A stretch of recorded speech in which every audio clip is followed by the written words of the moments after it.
Semuanya Shalom Alaikum. Kita mau membahas mengenai pertobatan sejati. Yang pertama kita mau bahas peristilahannya dulu. Markus 1 ayat yang keempat. Yang ditampilkan oleh Injil Markus adalah mengenai pertobatan. Kita lihat di dalam Markus 1 ayat yang ke-14. Secara harafiah, kata bertobat di dalam bahasa Yunani itu artinya berbalik arah seutuhnya. Ini makna yang secara literal. Bertobat itu seperti ini bertobat. Tapi ini secara literal ya, artinya sebagai makna kata. Jadi kalau Anda sedang naik mobil, kemudian pengen putar balik, itu sebenarnya bertobat. Gereja Katolik mengajarkan kepada kita ada dua macam pertobatan. Yang pertama namanya pertobatan pertama. Itu terjadi sebelum pembaptisan. Selanjutnya namanya pertobatan kedua itu terjadi setelah pembaptisan. Dan itu ada landasannya. Jadi gereja Katolik mengajarkan seperti itu bukan ngarang, saya pun bukan ngarang, tetapi meneruskan pengajaran Bapak Gereja Ambrosius yang juga dikutip dalam KGK, Katekismus Gereja Katolik 1429. Sekarang kita akan bahas mengenai pertobatan pertama. Apa maksudnya pertobatan pertama? Maksudnya adalah menerima Kristus, atau dalam bahasa gampangnya dibaptis. Jadi kalau ada orang menerima Kristus kemudian dibaptis, sebutannya sebenarnya adalah pertobatan pertama. Dia kemudian berbalik dari arah hidup yang sebelumnya menuju kepada Kristus untuk menerima Sang Kristus sebagai juru selamatnya. Yuk kita lihat bagaimana. Jadi yang dimaksud bertobat berbalik arah seutuhnya menyangkut dua segi atau dua dimensi. Dimensi batiniah yang kemudian muncul dalam dimensi lahiriah, yang tidak terlihat di dalam hati dan pikiran itu, kemudian tampak mewujud di dalam perilaku atau perbuatan. Maka kalau ada orang mengatakan, aku sudah bertobat, tetapi perilakunya masih sama dan tidak ada perubahan, itu bukan pertobatan. Pada hari Pentakosta 2000 tahun yang lalu, Petrus menyampaikan homili yang pertama pada hari raya Pentakosta di kota suci Yerusalem. Dan yang diwartakan pun juga pertobatan. Jadi saudara-saudari, mari melihat bahwa rupanya sejak zaman Yohanes Pembaptis, nyambung ke Tuhan Yesus, nyambung ke para rasul, warta tentang pertobatan menjadi bagian yang tidak terpisahkan. Warta tentang pertobatan mendapatkan tempat utama, bahkan sering diucapkan yang pertama. Maka kedatangan Tuhan Yesus untuk menyampaikan berita mengenai pertobatan. Maka para murid juga menyampaikan berita mengenai pertobatan. Yesus sudah menebus dosamu, maka bertobatlah supaya dosamu diampuni. Ini sangat jelas di dalam Praksis Apostolon atau Kisah Para Rasul pada pasal yang kedua ayat yang ke-38. Jadi di sini pertobatan tujuannya supaya mendapat pengampunan dosa. Caranya bagaimana? Memberi dirimu dibaptis. Mau dengan sukarela dibaptis. Maka pada zaman para rasul, jelas hubungan antara pembaptisan dengan pertobatan. Orang bertobat dengan dibaptis, itu mendapatkan pengampunan dosa. Maka gereja tadi ketika mengatakan, menerima Kristus itu artinya pertobatan yang pertama, itu benar dan punya landasan ayat yang sangat kuat di dalam Kisah Rasul 2 ayat ke-38. Setelah dosa kita diampuni melalui pembaptisan, lalu bagaimana? Roma 6 ayat 4 menjelaskan kepada kita bahwa kita mendapat hidup baru dengan dibaptis. Kenapa kok mendapat hidup baru? Karena dosa kita diampuni. Berarti pembaptisan kaitannya dengan pertobatan, kaitannya dengan apa? Dengan hidup yang baru karena dosa-dosa kita telah diampuni. Maka berdasarkan ayat-ayat Alkitab, Gereja Katolik merumuskan di dalam KGK 1427, saya bacakan. Yesus menyerukan supaya bertobat.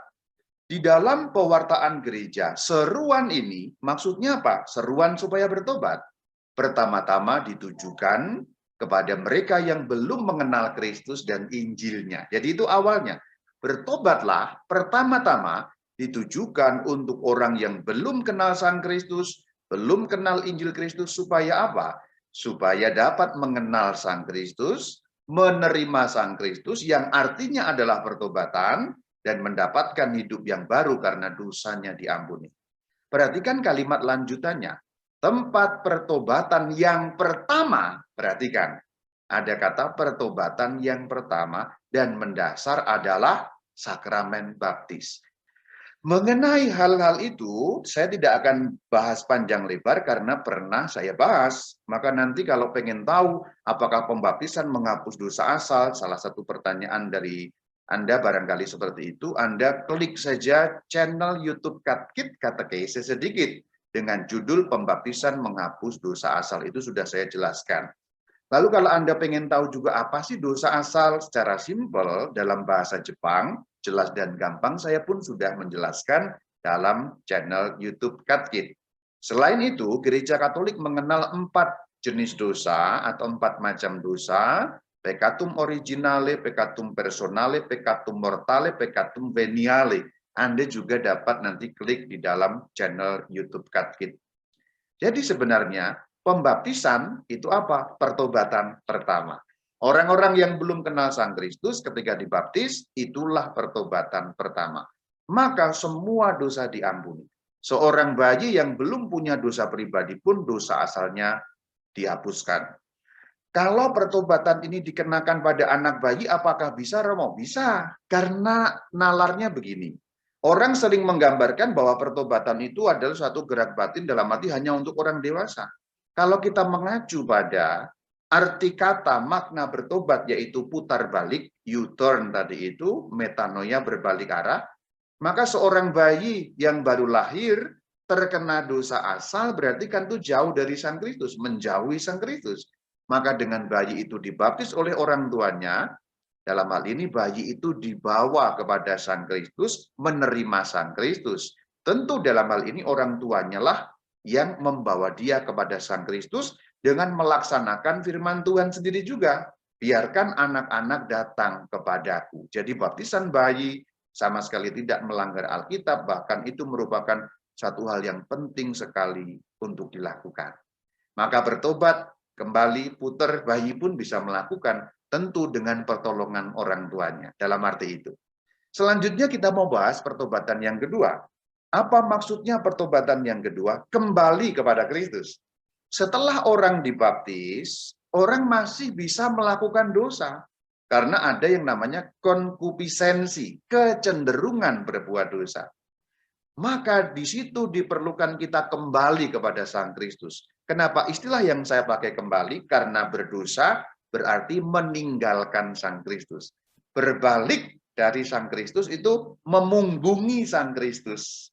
Maka saya katakan kembali berarti mendekat kepada Sang Kristus. Itulah yang dimaksud pertobatan kedua. Kita ingat mengenai baptisan tadi ya. Baptisan mendapat hidup baru. Nah, kemudian rumusannya ada di dalam KGK 1426. Kelahiran kembali dalam pembaptisan. Jadi ini yang dibahas masih mengenai pembaptisan tadi. Membuat kita kudus dan tidak bercacat di hadapan Allah. Baptisan menghapus dosa, tetapi tidak menghapus kelemahan kodrat manusiawi kita. Jadi kita masih tetap harus berjuang. Itu yang dijelaskan dalam kalimat selanjutnya. Masih pada nomor yang sama KGK 1426. Inti perjuangan ini ialah kembali kepada kekudusan dan kehidupan abadi. Caranya bagaimana? Dengan pertobatan yang kedua. Pertobatan yang dilakukan setelah pembaptisan. Kita lihat. Pertobatan kedua adalah tugas yang terus-menerus untuk seluruh gereja. Untuk selanjutnya nanti Anda juga dapat klik dosa tak terampuni, kemudian dosa mortal, saya sudah bahas di dalam channel YouTube Katkit. Ini hanya pengantar saja bagian ini supaya kita paham kenapa perlunya sakramen pengakuan atau sakramen tobat tadi. Yang dirumuskan di dalam KGK 1856. Maka ia membutuhkan satu usaha baru dari kerahiman Allah dan suatu pertobatan hati yang secara normal diperoleh dalam sakramen pengakuan. Itulah yang kita butuhkan. Apakah punya landasan Alkitabiah? Ada. 2 Korintus 5 ayat ke-20. berilah dirimu didamaikan dengan Allah. Berarti melalui para rasul, umat didamaikan dengan Allah. Bukankah ini memang praktek gereja Katolik sampai hari ini? Dan lagi pula dikatakan dalam Yohanes 20 ayat 23, jika kamu mengampuni dosa orang, dosanya diampuni. Jika kamu menyatakan dosa orang tetap ada, dosanya tetap ada. Kamu yang dimaksud adalah para rasul.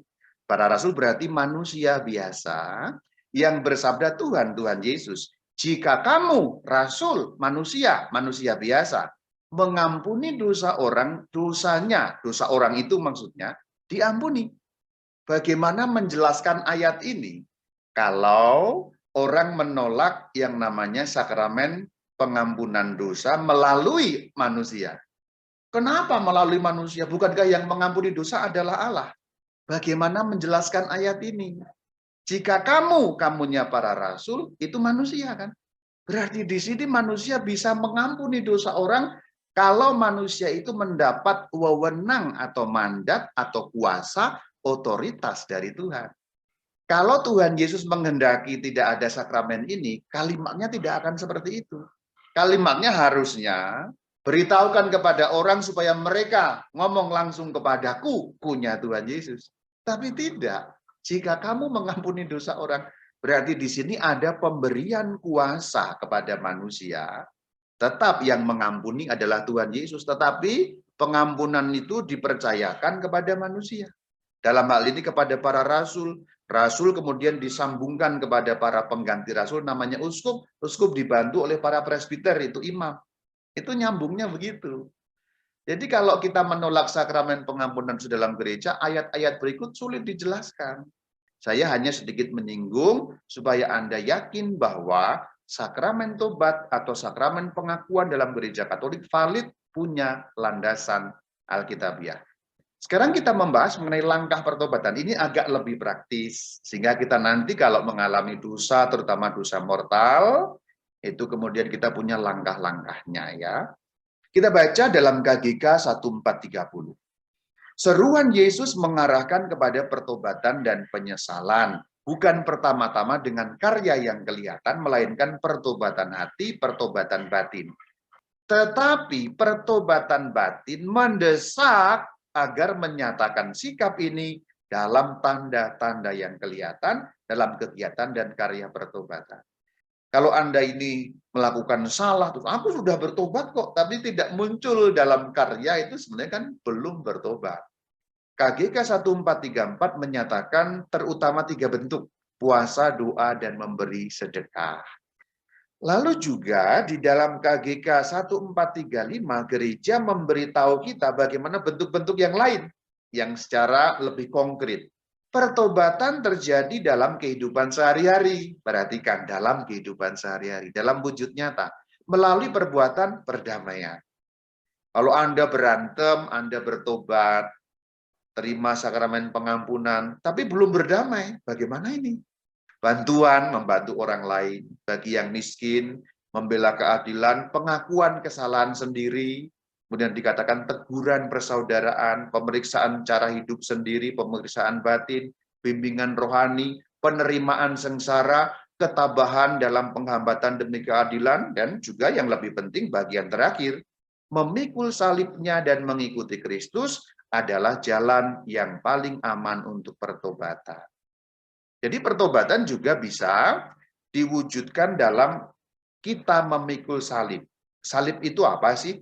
Salib penderitaan yang bukan karena salahnya kita sendiri. Itu adalah salib. Gambarannya Anda di jalan, sudah sangat hati-hati, perlengkapan berkendara itu betul-betul Anda siapkan, tidak melanggar lalu lintas. Ada orang-orang ugal-ugalan menabrak Anda yang tertib berlalu lintas itu, Anda jatuh patah tulang.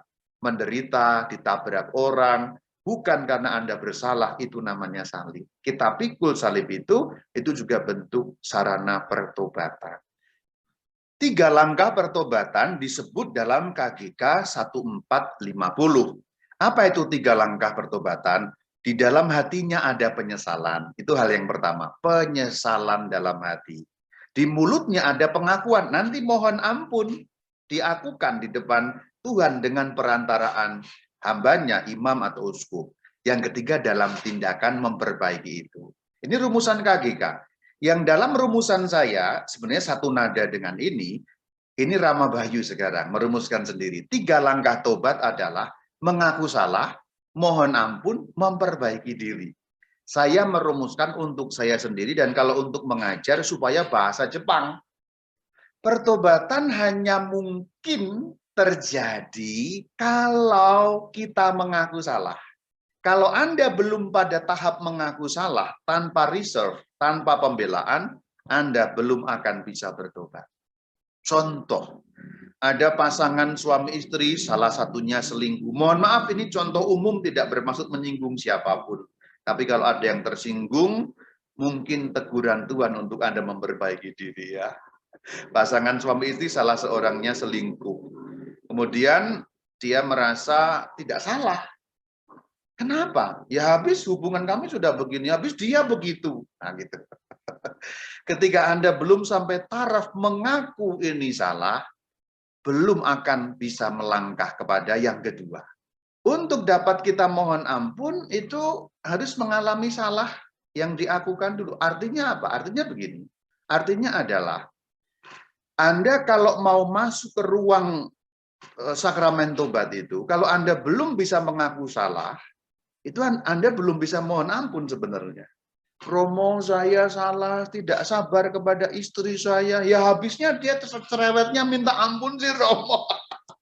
Ini belum mengaku salah. Ini contoh nyata ya, contoh dalam arti saya asal saja contohnya. Ini bukan menyinggung siapapun, hanya asal saja ya. Saya salah, saya marah-marah kepada suami saya, ya sudah. Apapun dia, saya tidak ada pembelaan. Saya salah dalam hal itu. Lalu saya mohon ampun, saya memperbaiki diri. Jadi sebenarnya itulah yang terjadi dengan pertobatan.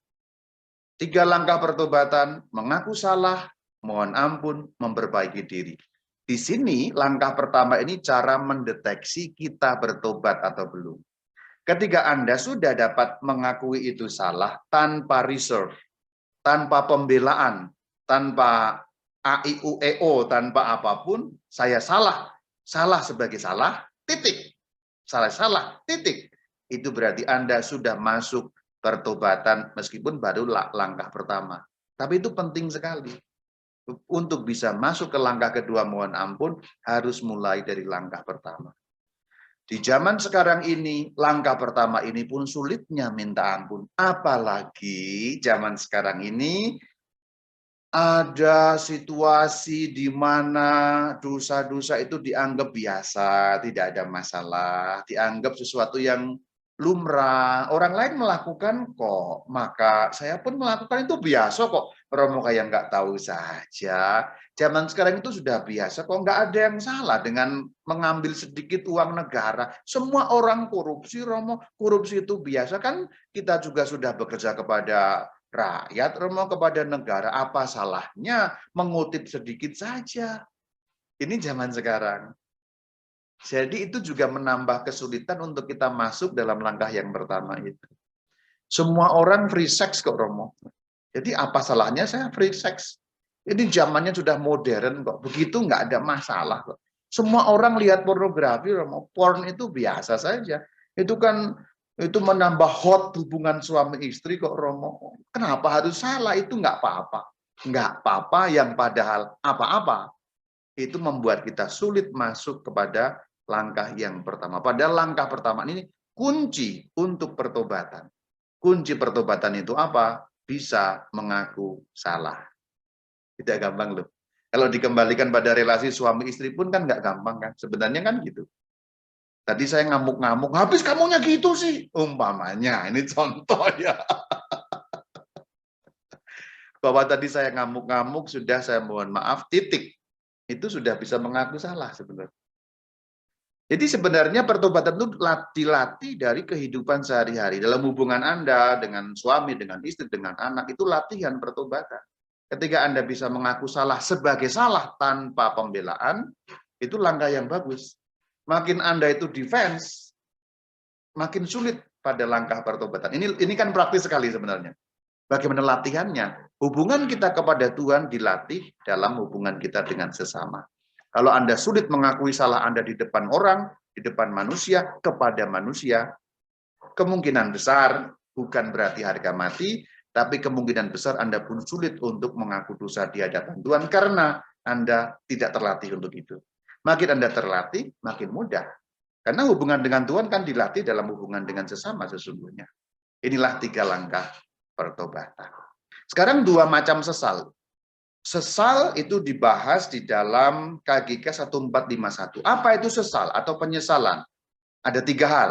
Kesedihan jiwa, kejijikan terhadap dosa yang telah dilakukan, dan niat untuk tidak berdosa lagi.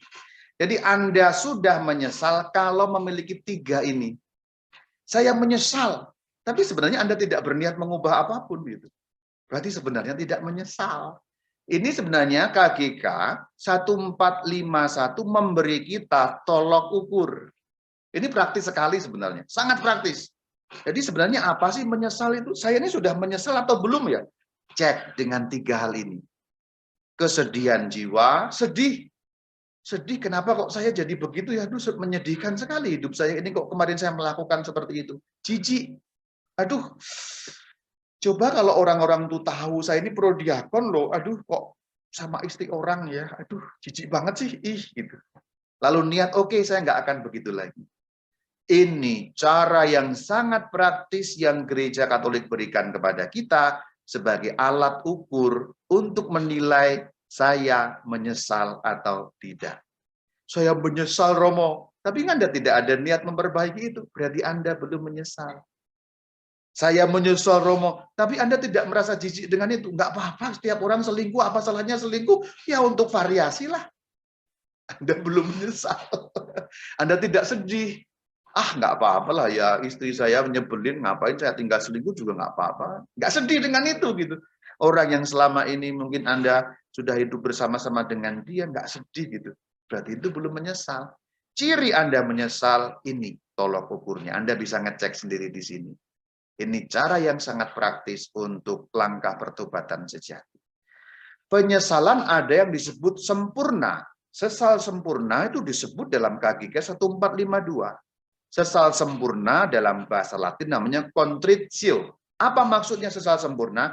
Sesal karena cinta kepada Allah melebihi segala sesuatu. Saya berdosa, saya menyesal. Karena alasan saya mencintai Allah, itu berarti sesalnya sempurna. Bagaimana itu dibayangkan? Sulit karena mungkin bagi kita sulit sampai ke sini arahnya. Tetapi sesal sempurna mendapatkan pengampunan langsung dari Tuhan. Perhatikan KGK 1452, perhatikan penyesalan yang demikian, maksudnya penyesalan sempurna, mendapat pengampunan dosa berat kalau sudah berniat untuk mengaku dosa. Jadi pada saat Anda berdosa mortal, contohnya selingkuh itu dosa mortal, kemudian Anda sangat menyesal karena sangat mencintai Allah, kemudian berjanji, niat, baru niat mengaku dosa, Anda sudah diampuni oleh Allah. Gereja mau mengatakan Allah cepat sekali mengampuni, bahkan ketika Anda baru berniat. Ini dikatakan, baru berniat. Ya itu ya. Tapi memang harus ada niatnya untuk menerima pengakuan sakramental. Yang lebih umum, penyesalan tidak sempurna, namanya attrition, yang tertulis dalam KGK 1453. Maksudnya apa? Menyesal karena takut akan hukuman. Jadi kalau Anda takut masuk neraka, gitu tuh, perasaan takut itulah yang membuat Anda menyesal. Takut ketahuan istri, takut ketahuan negara, takut. Menyesal yang karena takut itu bukan salah, tetap benar juga, bagus karena menyesal juga. Hanya gereja mengatakan itu menyesal tidak sempurna. Apakah berarti salah? Tidak, boleh juga. Tetapi memang belum menerima pengampunan dosa. Nanti menerimanya setelah kita mengakui dosa. Kalau menyesal sempurna baru niat mengaku dosa, Tuhan sudah ampuni. Nah itu yang diajarkan oleh gereja. Terakhir kita membahas silih. Silih berarti apa? Mengganti rugi. Dalam KGK 1459. Banyak dosa menyebabkan kerugian. Ada dosa yang menyebabkan kerugian, ada yang tidak. Contoh dosa yang sifatnya penyembahan berhala bisa tidak merugikan. Anda datang ke dukun nyembah berhala itu kan mungkin nggak ada kerugian untuk orang lain. Tapi ada dosa yang merugikan. Anda nyuri, ada nyolong, dan sebagainya itu punya kerugian. Jadi ada dosa yang menyebabkan kerugian. Kalau menyebabkan kerugian, maka ganti rugilah. Sekarang istilahnya ganti untung ya, sejak zaman Presiden Jokowi itu ya. Tapi saya mau mendefinisikan, ganti rugi itu maksudnya mengganti apa yang sudah Anda rugikan. Istilah ganti rugi itu begitu maksudnya. Ganti rugi artinya Anda ganti kerugian yang sudah Anda timbulkan di pihak orang lain itu. Contohnya apa? Langsung ada praktis dalam KGK 1459, mengembalikan barang yang dicuri. Ketika Anda mencuri kan orang itu rugi. Nah, Anda ganti kerugian itu dengan apa? Dikembalikan. Contoh lain, memperbaiki nama baik yang difitnah. Anda memfitnah kan rugi. Anda memperbaiki fitnaan itu, memberi silih untuk penghinaan, dan beberapa contoh yang lain yang diberikan. Nah, dikatakan dalam kalimat lanjutannya, absolusi menghapus dosa, tetapi tetap ada ketidakadilan yang harus Anda pulihkan. Nah, dalam keadaan itu orang harus membuat silih. Itulah yang namanya penitensi. Penitensi berarti Anda memperbaiki kerugian yang sudah Anda timbulkan. Nah, kalau sudah bertobat tapi tidak membuat ganti atas kerugian, bagaimana Romo? Ya berarti ya belum sempurna pertobatannya, karena pertobatan kan sampai pada tindakan tadi. Ingat tadi itu apa? 3 ya, penyesalan di dalam hati. Lalu yang nomor 2 apa? Pengakuan di dalam mulut. Yang nomor 3 apa? Tindakan. Ini ya, ini pertobatan itu begini. Penyesalan dalam hati, pengakuan dalam mulut, tindakan. Kalau belum sampai tindakan berarti apa? Ya belum bertobat sesungguhnya. Baru langkah menuju bertobat. Ya nggak apa-apa ya, bagus juga kan, namanya butuh proses ya. Itu semua mengenai pertobatan sejati, kiranya dapat membuka cakrawala kita mengenai apa sesungguhnya pertobatan, langkah-langkahnya bagaimana, caranya bagaimana, mendeteksinya bagaimana. Saya sudah uraikan termasuk dalam cara-cara yang praktis tadi itu, semoga dapat membantu kita. Sebagai penutup, Lukas 15 ayat 20. Maka bangkitlah ia, anak yang pergi dari bapaknya itu, dan pergi kepada bapaknya. Ketika ia masih jauh, ayahnya telah melihatnya, lalu tergeraklah hatinya oleh belas kasihan. Ayahnya itu berlari mendapatkan dia, lalu merangkul dan mencium dia. Bahkan baru melihat dari jauh gerakan putar balik itu, ayahnya sudah lari.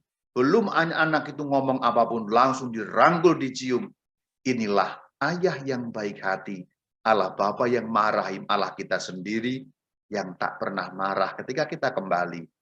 Anda kalau kepada Allah tak pernah diberi tatapan yang menyakitkan atau membuat kita ngeri, tapi tatapan penuh rangkulan, ciuman cinta kasih, pernyataan bahwa ayah kita di surga, ya, ayah kita di surga, papa kita di surga, selalu penuh dengan belas kasih, tergerak kalau kita berbalik, metanoia, U-turn kepadanya.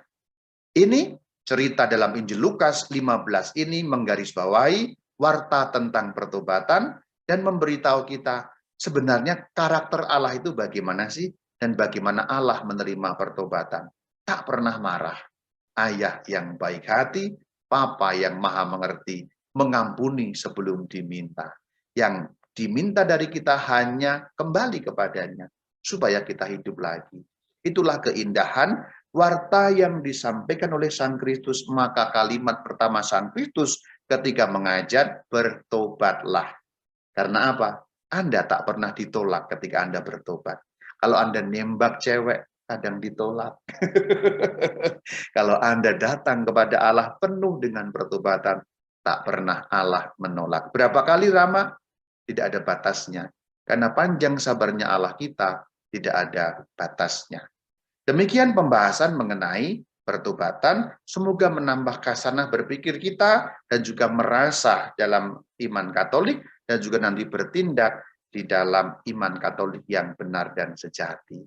Demikian, terima kasih atas perhatian Anda semua.